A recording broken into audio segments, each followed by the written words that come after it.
Hello and welcome to the November update from Dean Park Station. I've been up to quite a bit this month, so hopefully take you through all of that in this video and a wee bit of running session at the end. There's some new additions to the layout as well, so hope you enjoy the video. Cheers! Okay, first things first, this is the west end of the station, and as you can see I've now got platform lighting in situ. These are DCC concept lights that I covered in my previous update, and these have been primed and painted in lamppost grey, I suppose you can call it. I'll put the Humbrol name, the number sorry, at the bottom of the screen. These are as close I can get to the colour that I wanted, and I've used the same for my car park lights, which I'll get to. These are LEDs, and they come with PCB boards, which you can see here, and you solder the blue and the brown wire before you put them under the board, but the fine wires coming from the bottom of the post into the PC board were an absolute nightmare to solder, especially when you got further back onto the layout. Underneath this bit here, I was climbing into the roof space trying to with hot solder iron trying to get them fitted, so there's a bit of a drawback with these lights, but when you see the result in the dark, I'm sure you'll agree that I've not wasted my time climbing under the baseboards to get them fitted. I've spaced them at 200mm apart, based on photos from Waverley in the 80s. Just under a Mark 1 length of coach. That's how widely apart they kind of tended to be spaced. Any further than that, you're kind of losing the effect of the light. Any closer, and it just looks overcrowded and a bit unrealistic. In between there, I've got my clocks and my destination arrivals screens. You saw that in a previous video. They were just painted evergreen plastic. Put them under the airbrush and got them that red. And I also have made up myself some station signs. The posts are from model scene station nameplates, and so is the white plastic. The typeface itself is from Trackside Designs, bespoke service. I got a sheet made up with Dean Park on them, and a whole variety of BR signs. I have to say, he does a good job. He'll email you the proof to say that you're happy with it and you want to change any positions of writing, change names, etc., or what's written on the sign, and then within reason he'll do that, and then he'll print them off and post them quite quickly. I have to say, it was a couple of days and they were here, so I'm quite chuffed with that. I trimmed the height of the posts down just a little bit because as they came in the model scene pack, they're a wee bit too tall, and this is more realistic for putting on a platform. So I'm well chuffed for that. It gives the station a bit of personality now. It's got a name. Another thing I've got here for the station is these little taps on posts. These are from Gem Castings. Painted them up like they are at Edinburgh Waverley, yellow posts with a kind of black rubber hose going up to the tap. The tap I've just painted with Rail Match Sleeper Grime to give it that kind of tarnished copper look, giving it a bit of weathering powder just to dull it all down, and obviously it's got a silver kind of strap there halfway up the pole to kind of hold the pipe in place. Again, these are how they are at Waverley. I'm sure there's other stations that have got different colours, etc., but I just put them in. I'll be putting fine wire coming out of the tap, orange, hopefully, if I can find it fine enough. This would be for replenishing the coach water for toilets, etc., on Mark 3s and Mark 2s, especially at this platform at Waverley, which tended to deal with the Aberdeen to King's Cross services, the HSTs.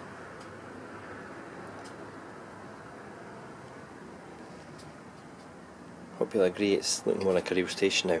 Next stage is obviously for passengers. This wee thing here I've shown you before, I think. It's a disabled access ramp. I painted it back up to my own kind of colour scheme, and placed it there. I'm sure I've got a couple more just for disabled access. In the 80s, kind of gave a nod to disabilities in transport, but thankfully it's a lot better now. But I think it's still a neat touch to have. And I've got my brute trolleys there, one in Royal Mail red, and the other one's in traditional blue. The other thing I'll be doing at the west end is adding a bit of scenic detail. You can see that too clearly because it's quite a dull area, but I will hover down there, you'll see how low kind of ground coverage I've got. That's underbrush and some bushes from Woodland Scenics in olive green and medium green and some light green, and I've just kind of mixed and matched it. And the base was built up with green seed yard filth, and then I put a wee bit of Woodland Scenics fine turf and earth scatter down, then some coarse turf, and I just built it up. A wee bit of static grass there as well, just to give it a wee bit of depth. And along the very end, next to the kind of corner wall there, there's no much in the way of greenery because that's in the kind of shade and it would be kind of muddy. Zoom in a wee bit there for you.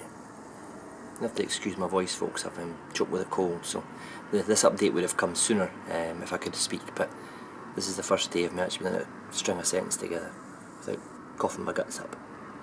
So there we go, I'm quite chuffed for that. It's my first bit of scenic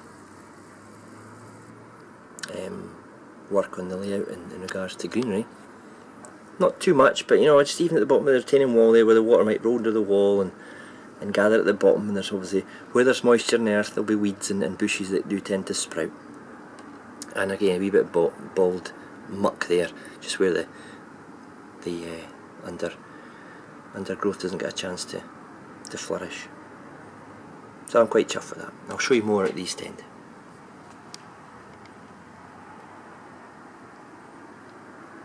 I've not lit under the roof yet, that's December's job.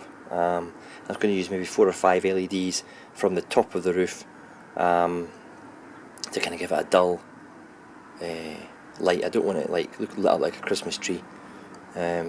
Stations tend to be quite dull and dreary places at night, so I don't want to overdo the lighting.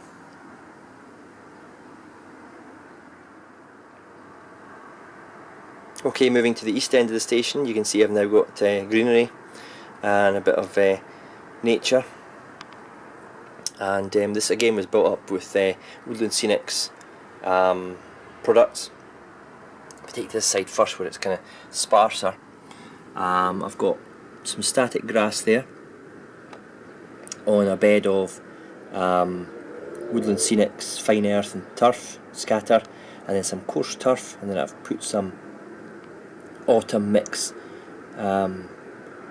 static grass down, and then some bushes and underbush, again olive green and light green. And it's great, this stuff, because you don't get the shade you want. You take a burnt grass scatter or something, and you just sprinkle it over the top of the bushes, and it just gives them that kind of varied effect. I don't know if you can even see it, it's just so subtle. It looks like, you know, some leaves are starting to turn a wee bit or being burnt. Remember, I'm setting this layout in kind of late August, late summer, early September type, and in Scotland that's when it starts to get a bit more autumny. And I just put the kind of control box there and round about it, and I'll put some small sapling trees there, and it's kind of, we're on a bed of, it's all on a bed of the same stuff, static grass is there as well. You can probably see the static grass kind of poking through. Again, medium olive greens, the medium green's the kind of dark one at the right hand side there, and then the olive and the light greens complement each other well. And these are all Woodland Scenics. I drilled a hole in the baseboard to put these little trees in. Kind of, I think they're sea foam foliage.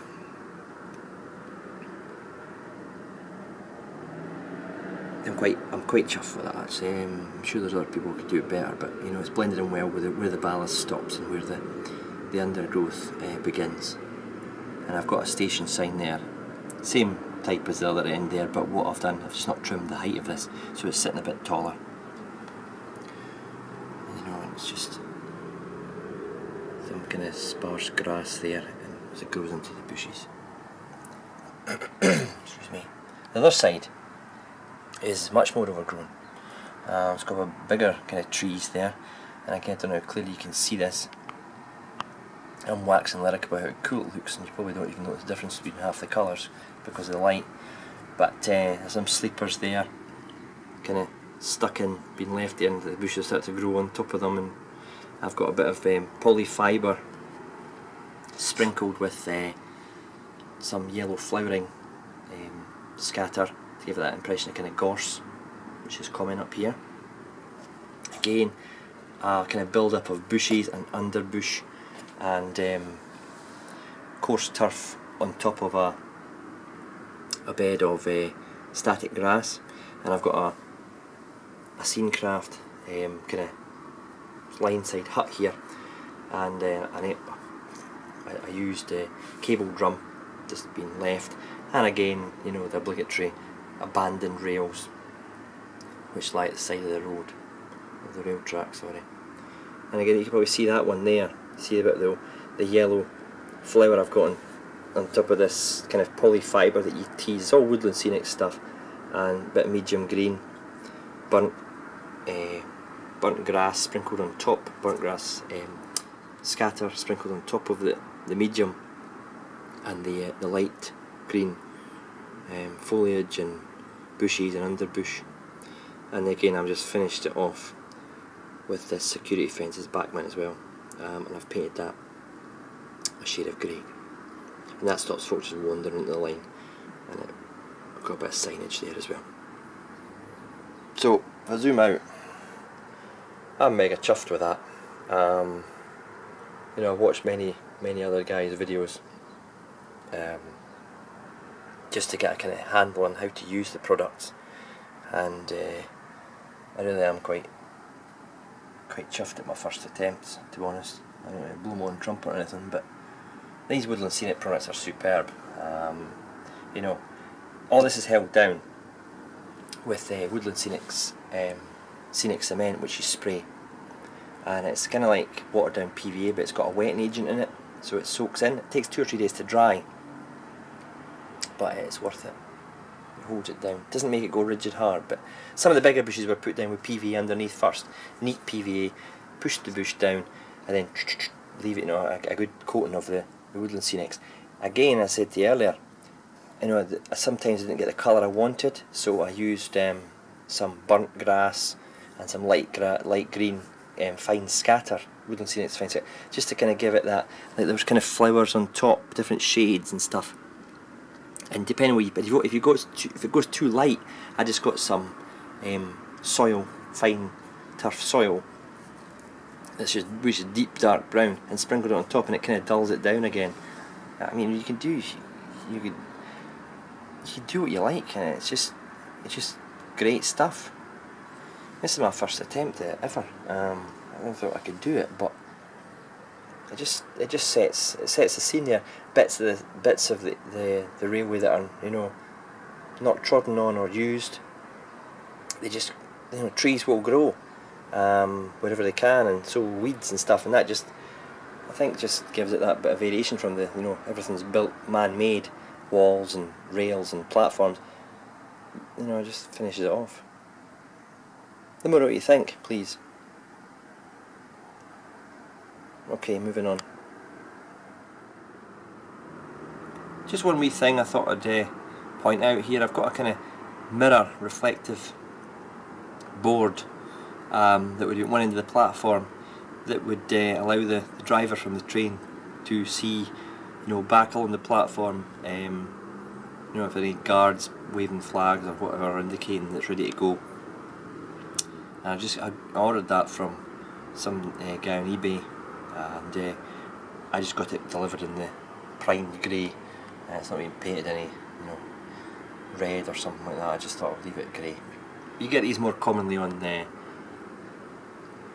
commuter routes in the southeast, but I thought it was a nice wee touch. A reflective kind of foil that he's fit. Very good, I have to say. Just drilled a hole and put a bit of brass wire on the bottom, and just put it in the baseboard. So it's not glued in, so I can take it out if I'm doing any maintenance in the area, so it's not going to snap. Just something to put in, just to, you know, put some detail on an empty bit of platform, really. It's never really going to be used by any passengers. And I've also got another station sign there, St Dean Park.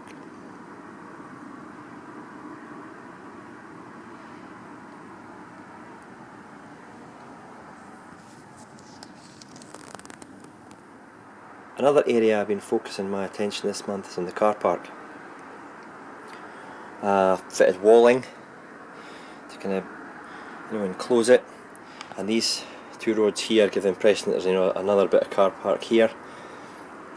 And this is just very much the small part of the car park. The road markings are from modelrailwayscenery.com, and they're vinyl. You get individual packs, where you get kind of a big pack of all the signs. It's £20 or something, and they're vinyl, and you just stick them down. Measure it all out where you want them and stuff. Spent 2 or 3 nights doing that, and it's just easy to apply, and push down. You can reposition as well, but it's measuring out where everything has to go. Make sure the taxi signs are perpendicular to the curb and all this stuff. But it's set it off quite nicely. I'm quite impressed with the walling as well. I used brick to match the wall at the station there behind it. And the roads, I think, are 100 millimetres wide, just to be big enough and realistic enough.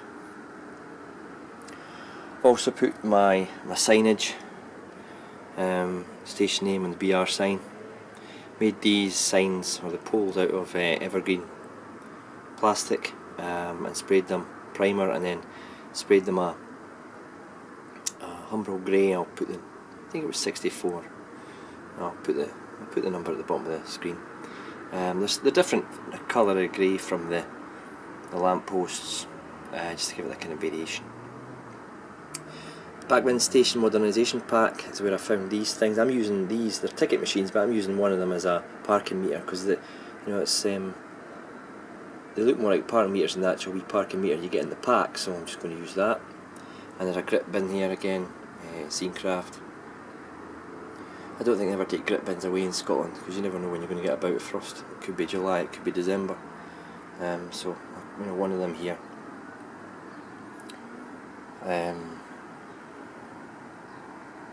Quite impressed. Exclusive first editions. I got these post box. You get about 4 in a pack, I think it is, and I think it's an exclusive first edition I got for the telephone box. This was actually from Layouts for You, and it came lit. I bought a lit version, but I was trying to fit it on the baseboard the other day there. The wire, I drilled a small hole for the wire to go through, but it's got this massive kind of resistor already kind of soldered and covered in, which is impossible to feed through the baseboard. So I thought, well, it's not much use, so I just took the light out. The light didn't look particularly good, by the way. It lights up the entire roof of the plastic, red plastic phone box, so I wouldn't recommend you light them. You can buy one without lights for half the price. It was £8.99 with a light. It was like £4 or something without it. So I'd recommend just go the one without the light. Excuse me. A couple of lamp posts at either side of the station there, just to light up the turning area for the taxis, and onto the kind of Red Star parcels area, which is here. Excuse me. Loading only, double yellow, slow sign, keep clear. And I've made a wee Red Star parcel sign, again using the Trackside Designs bespoke pack that I got.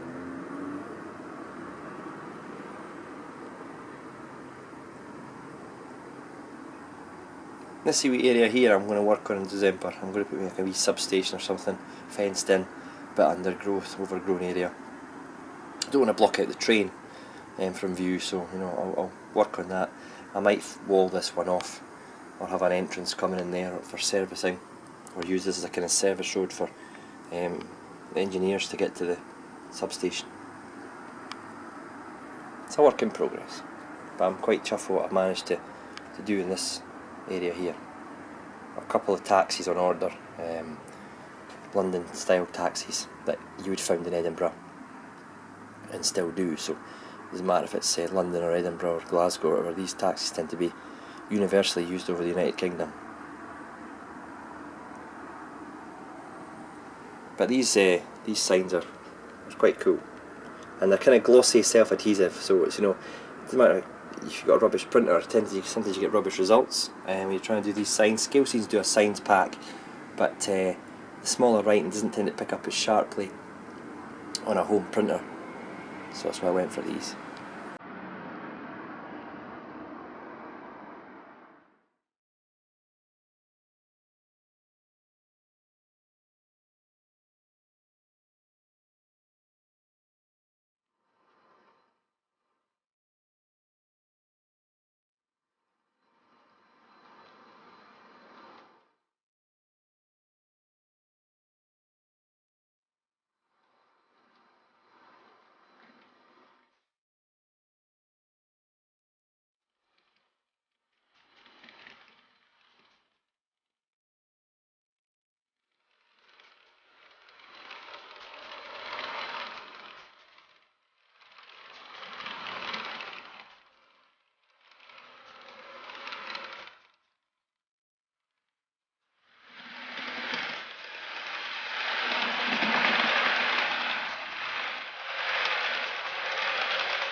Okay, after almost 2 years in the waiting, I finally have an HST complete set running on the layout. This is Hornby R3138, it's the Western Region blue-grey power car with matching dummy power car at the back, and I'm running at the moment these with the Eastern Region blue-grey Mark IIIs with the new smoke tinted glazing with interior lighting. I think I reviewed the standard class coaches back in August, September time in one of my videos. I've added the first class, the Buffy and the TGS to this. I've managed to acquire 2 rakes of 8 of these, although there are only 7 on the train today. This is a 253 set which is earmarked for the Western Region, and the Eastern Region ones were set 254s, which Hornby are bringing out. It's just been delayed actually until March. I've got one of those on order as well. But in the early to mid 80s, the sets were, you know, kind of mixed up from the Western to the Eastern, and the 253 and 254 designations were removed, and they just became known as Class 43s. This is designated the Western Region, you can tell by the W before the class number. This is the newly tooled Hornby HST set, which has got directional lighting, interior cab lighting, it's the doors open, and it's got all fine fan detail, and the side grille is actually, you can see in to it. It's more obvious on the dummy car where there's not an engine inside, but I'm really impressed with the quality and the detail on these newer HSTs compared to the one I had back in the 80s when I was a boy. These are just light years ahead. Of course they're also far more expensive. I think these cost £195 now. I picked this up for £160 from Hatton's at the time. They're since sold out, but I'm sure you'll still get them someplace. I say I'm waiting on the Eastern Region Blue Grey and also the Intercity Executive HST power car and dummies. The coaches are out on sale now, but again, as with the Eastern HST, they've delayed that until March. So Hornby supply issues aren't totally solved. I'm really impressed with this actually. I have waited so long to run HST on this layout. It just it brings the layout bang into the 80s, when these were the iconic trains of the British Railways. I hope to get more HSTs, the Swallow livery, and I even might sneak a wee G and ER one in the future, or a Virgin liveried one. I know it's not my era, but I've got a bit of a soft spot when it comes to the old HST. I hope you enjoyed the running clips, and I'll have more of these in the running session.